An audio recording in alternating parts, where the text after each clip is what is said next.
여러분, 혹시 오늘도 잠든 아이의 얼굴을 보며 미안한 마음에 한참을 머뭇거리지는 않으셨나요? 내가 행복해지려는 이 선택이 사실 우리 아이에게는 감당하기 힘든 상처를 주는 건 아닐까? 사랑하는 사람을 만나서 꿈결 같은 새로운 인생을 계획하다가도 아이의 차가운 눈빛 하나, 무거운 한숨 소리 한 번에 가슴이 덜컥 내려앉는 그 기분. 저는 그 마음이 얼마나 무겁고 외로운지 잘 알고 있습니다. 아이가 새 파트너를 은근히 무시하거나 거실에 모여 있을 때 갑자기 방문을 쾅 닫고 들어가 버릴 때 여러분은 머릿속이 하얘지곤 합니다. 내가 너무 이기적인 건가? 아이를 위해서 그냥 다 포기해야 할까? 라며 스스로를 죄인처럼 여기기도 하죠. 하지만 여러분, 오늘 꼭 기억해 주세요. 지금 여러분이 느끼는 그 복잡하고 불편한 감정은 비굴한 눈치 보기가 아닙니다. 그것은 새로운 가족이라는 소중한 나무를 심기 위해 딱딱하게 굳은 땅을 고르고 돌을 골라내는 아주 귀하고도 신중한 과정입니다. 오늘 이 시간 그 막막한 안개 속에서 여러분의 마음을 잡아줄 선명한 이종표를 하나 세워드리고자 합니다. 안녕하세요.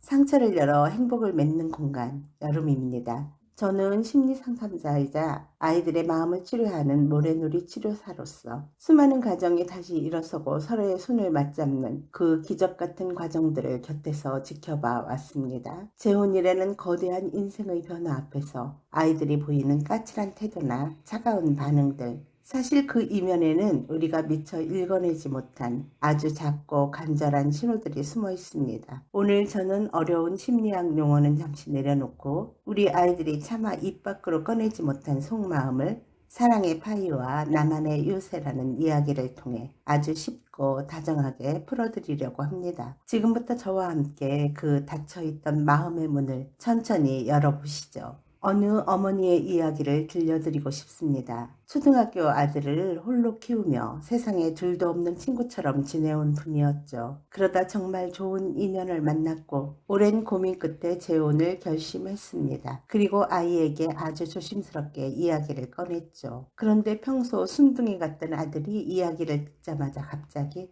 그 아저씨 우리 집에 절대로 안 왔으면 좋겠어. 엄마 정말 미워.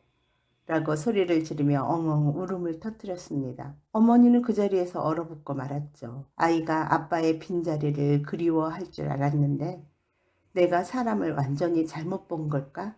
내 욕심이 아이를 망치고 있는 걸까? 라며 밤새도록 자신을 자책하셨습니다. 하지만 여러분, 여기서 우리가 반드시 알아야 할 아이의 속마음이 있습니다. 바로 사랑의 파이 이론입니다. 아이에게 부모님의 사랑은 세상에서 하나뿐인 아주 달콤하고 커다란 파이 한 판과 같아요. 그동안 한부모 가정으로 지나면서 아이는 엄마나 아빠가 가진 그 파이 100%를 온전히 자기 혼자 차지해 왔습니다. 그런데 어느 날 갑자기 낯선 사람이 나타나서 내 몫이었던 그 파이를 절반 이상 빼서 먹을 것 같다는 공포가 몰려온 거예요. 아이는 속으로 이렇게 생각합니다.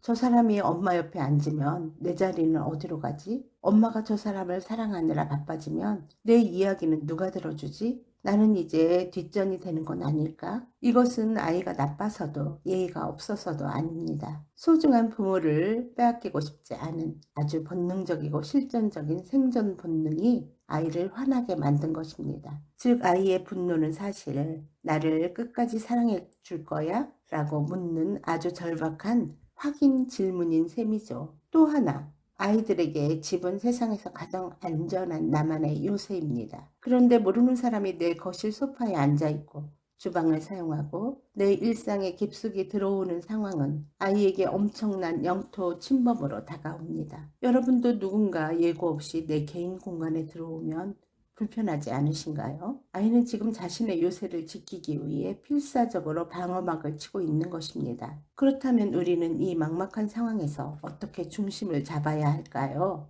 배려와 포기를 구분하고 건강한 가족으로 나아가는 3단계 솔루션을 제안합니다. 첫 번째 단계는 아이의 불편함을 있는 그대로 인정하고 명명해 주는 것입니다. 아이가 날카롭게 굴 때 너 왜 그렇게 버릇없니? 라고 혼부터 내기보다는 아이의 감정에 이름을 붙여주세요. 갑자기 모르는 아저씨가 우리 집에 자주 오니까 마음이 복잡하고 불편하지 엄마라도 그럴 것 같아. 내 공간이 좁아진 것 같아서 속상할 수도 있어 라고 먼저 말씀해 주세요. 아이가 느끼는 그 낯선 감정이 틀린 게 아니라 당연한 것이라고 인정받는 순간 아이의 팽팽했던 경계심은 신기하게도 한결 부드러워집니다. 아이는 엄마가 내 마음을 여전히 놓치지 않고 보고 있구나 라는 사실 하나만으로도 큰 위안을 얻습니다. 두 번째 단계는 내 파이는 절대로 줄어들지 않는다는 확신을 주는 안심의 단계입니다.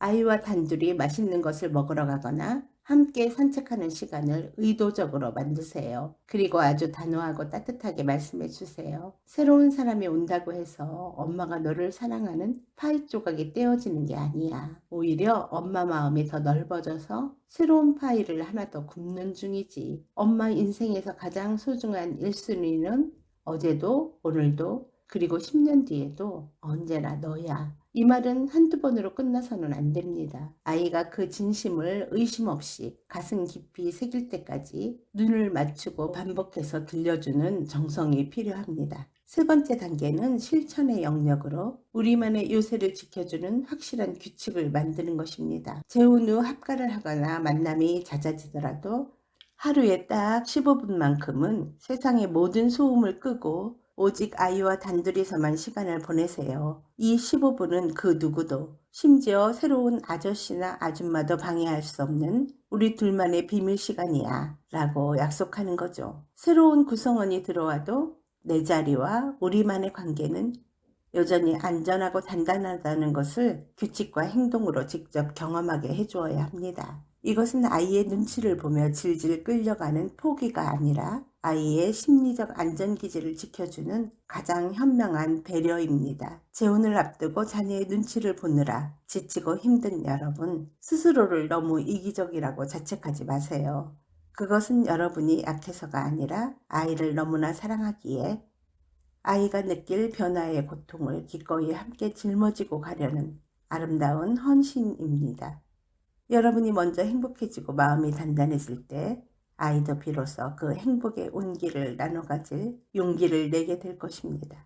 오늘 저와 나눈 이야기가 여러분의 마음의 짐을 조금이나마 덜어드렸기를 바랍니다.